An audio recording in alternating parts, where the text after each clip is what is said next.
Assalamualaikum warahmatullahi wabarakatuh. Perkenalkan, nama saya Muhammad Isa Mukhtar dengan NIM 220422266. Baik, pada kesempatan kali ini saya akan membuat video presentasi yang dimana video presentasi saya ini akan melengkapi tugas pertemuan 4 statistik sosial dengan judul metode dan distribusi sampel, cara penarikan sampel dan analisis validitas serta reliabilitas data.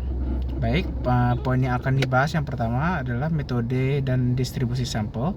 Yang kedua ada cara penarikan sampel. Yang ketiga ada analisis validitas data. Dan yang terakhir ada analisis reliabilitas data. Baik, selanjutnya metode sampel. Apa itu metode sampel? Metode sampel adalah strategi yang digunakan untuk memilih bagian dari populasi yang akan diteliti.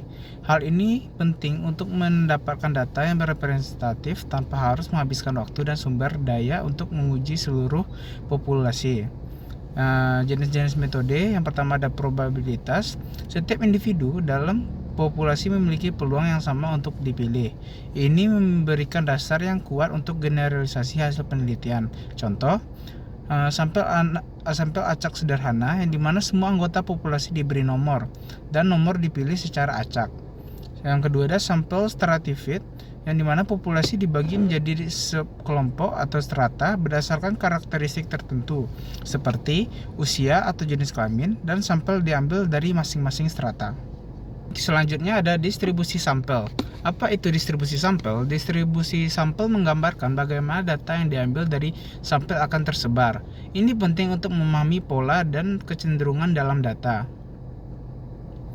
Mengapa penting?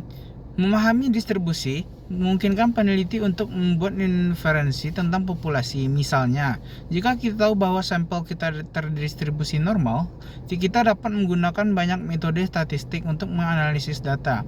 Teorema sampling, hukum bilangan besar. Semakin besar ukuran sampel, rata-rata sampel akan mendekati rata-rata populasi. Teorema central limit, dengan ukuran sampel yang cukup besar, distribusi rata-rata sampel akan mendekati distribusi normal, terlepas dari bentuk distribusi populasi. Cara penarikan sampel. Langkah-langkah dalam penarikan sampel. Yang pertama ada tentukan populasi, yang dimana identifikasi siapa yang akan menjadi subjek penelitian. Ini bisa berupa individu, kelompok, atau entitas lainnya. Yang kedua, pilih metode. Tentukan apakah Anda akan menggunakan metode probabilitas atau non-probabilitas berdasarkan tujuan penelitian. Yang ketiga ada tentukan ukuran sampel. Ukuran sampel harus cukup besar untuk memberikan hasil yang dapat diandalkan. Ada rumus statistik untuk menghitung ukuran sampel yang dibutuhkan berdasarkan margin of error dan tingkat kepercayaan.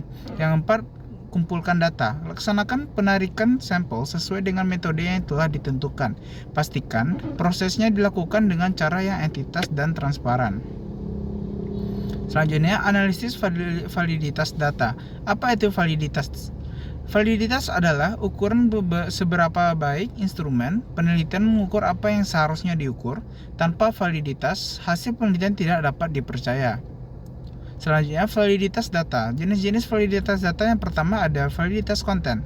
Mengacu pada sejauh mana alat ukur mencakup semua aspek dari konstruk yang diukur. Misalnya, jika mengukur kecerdasan, alat ukur harus mencakup berbagai jenis tes, bukan hanya satu aspek. Yang kedua ada validitas kriteria. Mengukur seberapa baik hasil dari alat ukur berkorelasi dengan hasil dari alat ukur lain yang sudah ada. Misalnya, jika kita mengembangkan tes baru untuk mengukur kecerdasan, hasilnya harus sejalan dengan tes IQ yang sudah terbukti valid. Yang ketiga ada validitas konstruksi. Mengukur seberapa baik tes mencerminkan teori atau konsep yang ingin diukur. Ini penting dalam psikologi dalam ilmu sosial, di mana banyak konstruk bersifat abstrak. Selanjutnya, reliabilitas data. Apa itu reliabilitas? Reliabilitas mengacu pada konsistensi dan kestabilan hasil pengukuran. Sebuah alat ukur yang reliable akan memberikan hasil yang sama ketika digunakan berulang kali. Cara mengukur reliabilitas. Yang pertama ada test retest. Mengukur subjek pada dua waktu yang berbeda dan membandingkan hasilnya. Jika hasilnya konsisten, alat ukur dianggap reliable. Yang kedua ada split half. Alat ukur dibagi menjadi dua bagian, dan hasil dari kedua bagian dibandingkan. Hasil yang serupa menunjukkan reliabilitas yang baik.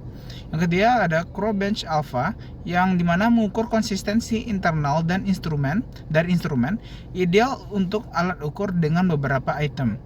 Nilai di atas 0.7 dianggap memadai untuk reliabilitas.